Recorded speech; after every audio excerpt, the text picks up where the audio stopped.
బైబిల్లో వైరుధ్యాలున్నాయా? అవును, ఖచ్చితంగా ఉన్నాయి. రండి, ఇప్పుడు ఒక పెద్ద వైరుధ్యాన్ని పరిశీలిద్దాం.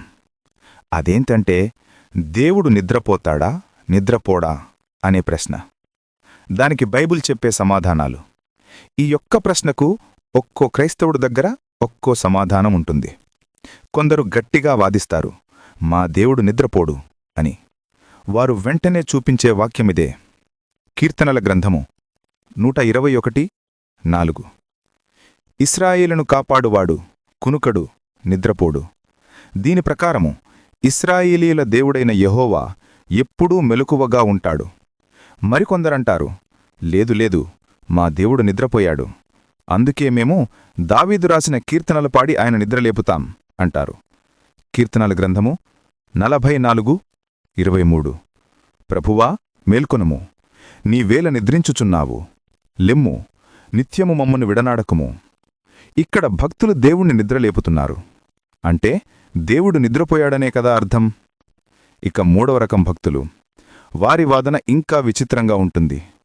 కీర్తనల గ్రంథము 78:65.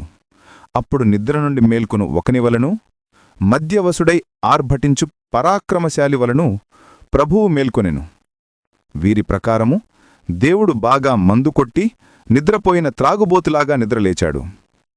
ఒకరేమో నిద్రపోడు, ఇంకొకరు కీర్తనలు పాడి నిద్రలేపుతాం, మరికొందరు త్రాగుబోతులాగా నిద్రలేచాడు అంటున్నారు.